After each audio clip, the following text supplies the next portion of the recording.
now time to introduce the Pearl Harbor survivors. To your far right, we have Carl Marble, who was on Pearl Harbor's Ford Island, right in the middle of the harbor.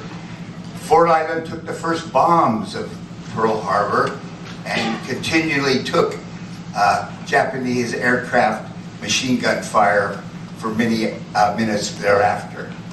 To his right, John Chapman, who was on Battleship Row, the USS West Virginia. The West Virginia took 9 torpedoes and 2 aerial bombs, causing massive fire within the battleship.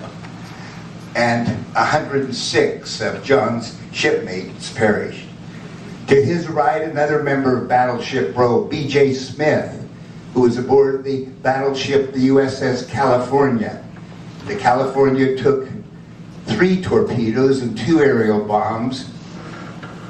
The torpedoes split open the sides of the California and caused massive flooding and some fire. 96 of BJ's shipmates perished. 2 over is John Tate aboard the light cruiser St. Louis. The St. Louis was the first ship out of the harbor, ready to meet oncoming Japanese forces if necessary. Luckily, that wasn't the case. And representing all of the survivors is also a member who was on Ford Island. And I would like to introduce him now, survivor Earl Chuck Kohler.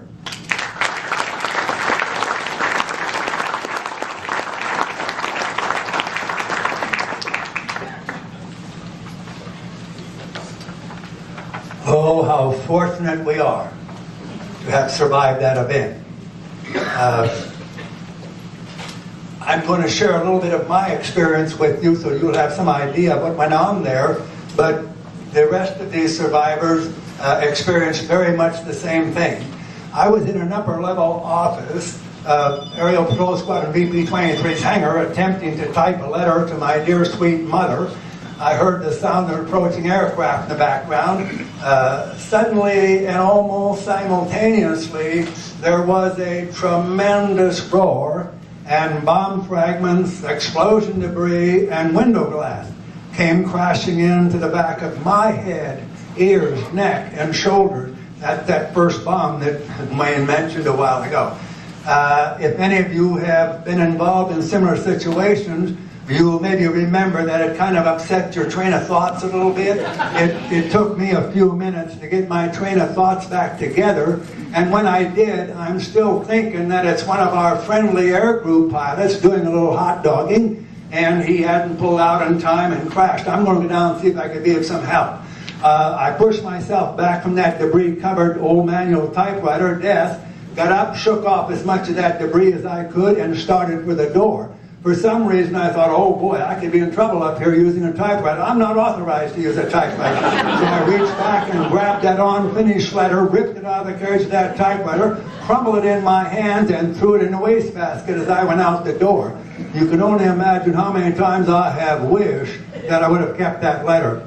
When I got on the lower level, went out through a narrow opening left at the unclosed end of the big steel rolling hangar door, the sound of another aircraft. I looked up, and here comes this airplane in a steep power dive, and I'm seeing what's looking like blinking or flashing lights on the front, and I'm hearing strange popping and buzzing sounds all about me, but I don't recognize either of them for what they were. Later I was told that what I thought was blinking and flashing light was actually machine gun muzzle flashes, and those popping, buzzing, and whizzing sounds that I was hearing were those machine gun bullets striking and ricocheting off the steel hangar door right behind me and off the concrete apron on which I was standing.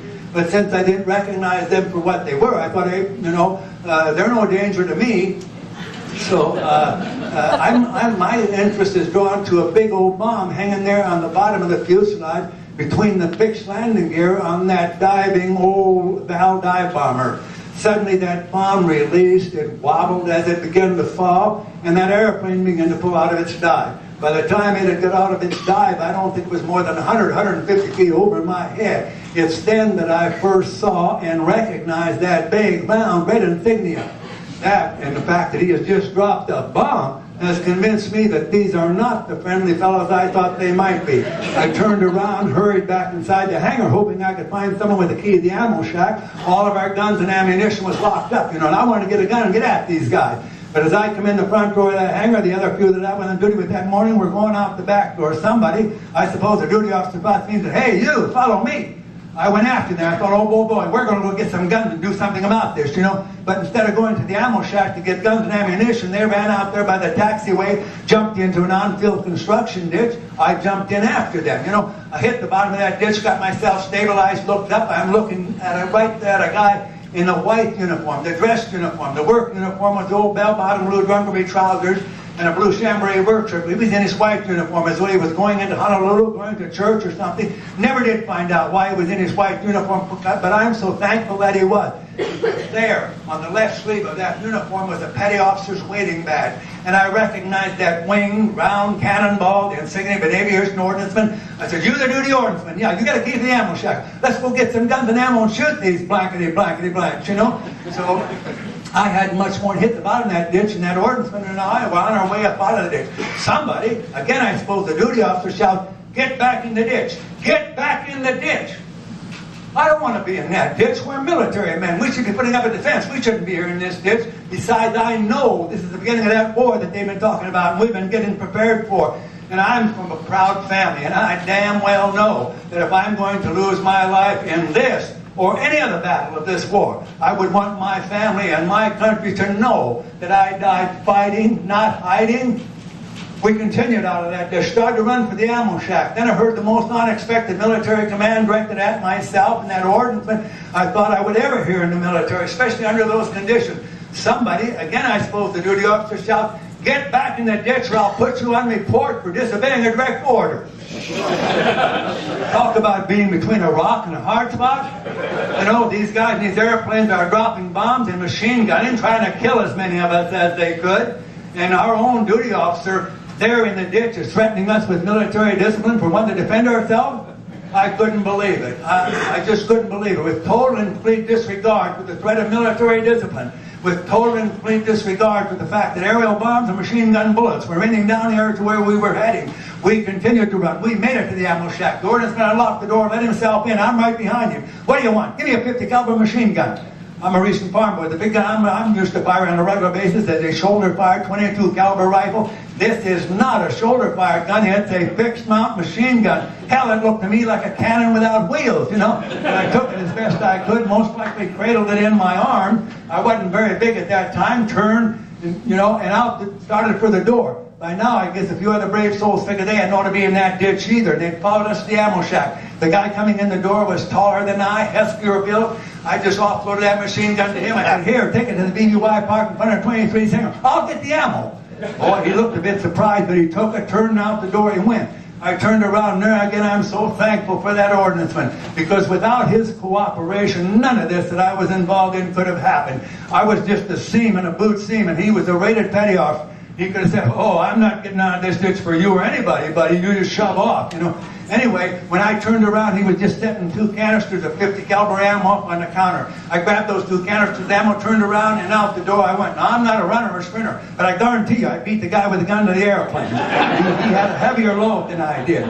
We were coming from the port side of that airplane, but the ladder to get into it was hanging from the starboard gun blister. I ran around the backside, set those canisters down, started up the ladder. I don't think I got more than a couple of runs when it dawned on me, hey, if I get up inside this airplane, am I going to be strong enough to reach down and pull that big old gun up inside? I don't think so. So I jumped down off the ladder. Just the guy with the gun got there. I said, "You get up inside. I'll hand it to you." Boy, he chopped up that ladder, jumped inside, turned around, reached down. I got the gun to him somehow, most likely muzzle first, which is the lightest end, but which is also a safety no-no, that I don't think either one of us were thinking about safety right at that time. I shouted, "Put it in the port blister. That's the side they're coming from." He turned around and disappeared in the fuselage of that airplane.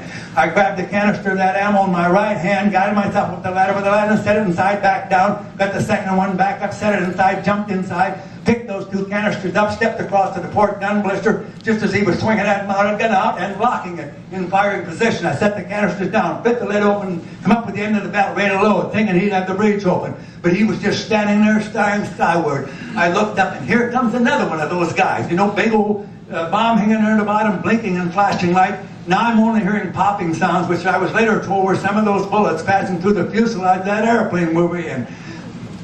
Man, oh man, I'll tell you. Anyway, I couldn't wait on this. I got to get his train of thoughts back together. I just reached over, slid the lock forward, threw the breech open, pending in the belt, in the loading mechanism, slammed the breech shut, grabbed the charging pin, pulled it back, let it go. Bam! We get around the chamber. Shoot! I shouted, and he pulled the trigger. Now I guess he was one of those guys that thought with a machine gun you don't have to aim, you just point in a general direction and fire away. Because I stood there and watched those tracer bullets fly off harmlessly through empty space, far away from where that airplane was. I think that's when my country boy hunter instinct kicked into gear. I used to shoot jackrabbits on the run, Chinese ringneck pheasants on the fly.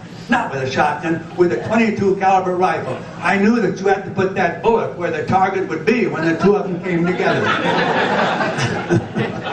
Anyway, I shouted, "Let me get the next one." He let that gun down, stepped aside. Boy, I brought it back up, and just as I did, here comes another one of those guys in a power dive. I got a bead and a lead. Now, if any of you guys are hunters, you know what I'm talking about. A bead and a lead. And I continued to lead. I squeezed that trigger. I continued leading and firing all the way. He came down, completed his dive, pulled out in level flight and passed just overhead. I watched those tracer bullets fly through the air. It looked like every one of them went right into that round opening in front of that old radial engine valve dive bomber, and then stitched a stitch right down the bottom of the fuselage. Now those of you who have been in the service know and remember that there, following each one of those tracer bullets, there are 4 regular bullets. Another tracer, 4 more regular bullets. So I know I did some damage to that aircraft. But you're not going to be watching him to see what happens to him because he's going away. He's no longer a threat. You better be looking for the next one that's coming at you. I bring that gun back down. I'm looking for another one in a dive. But I don't see anybody. But there's one out over the channel, maybe 2 city blocks away, well within the range of a 50 caliber machine gun. Now he's not in a power dive, but a steep banking and descending left turn is where he's getting ready to make another run on it.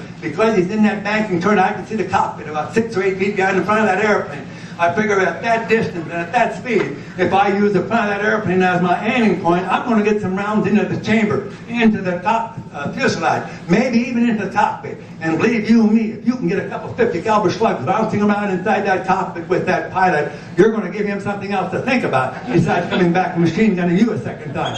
I maintained that lead, squeezed the trigger.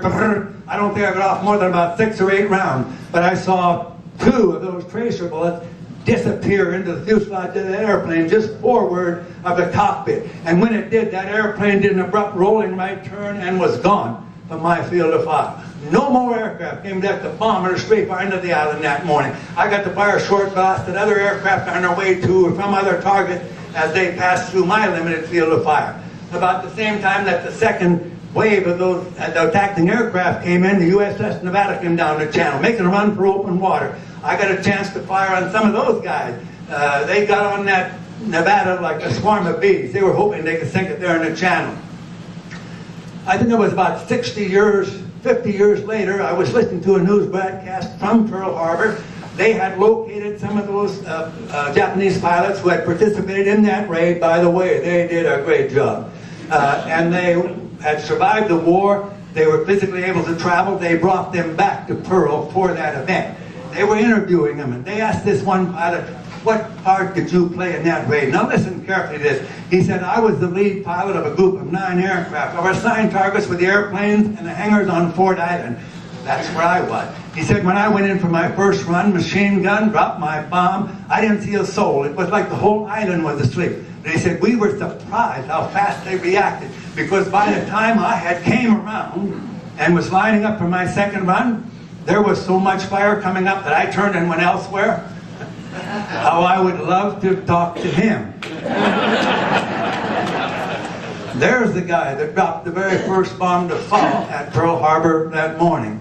That's the guy that dropped the bomb that got to me physically, spilt of my blood, surely some of the first, if not the very, very first blood to fall at Pearl Harbor that morning. But I think in spite of that, I'm the guy, or at least one of the guys, that got to him with that on-target 50 caliber machine gun fire and changed his mind about coming back and machine gunning us a second time. Thank you. Thank you. That's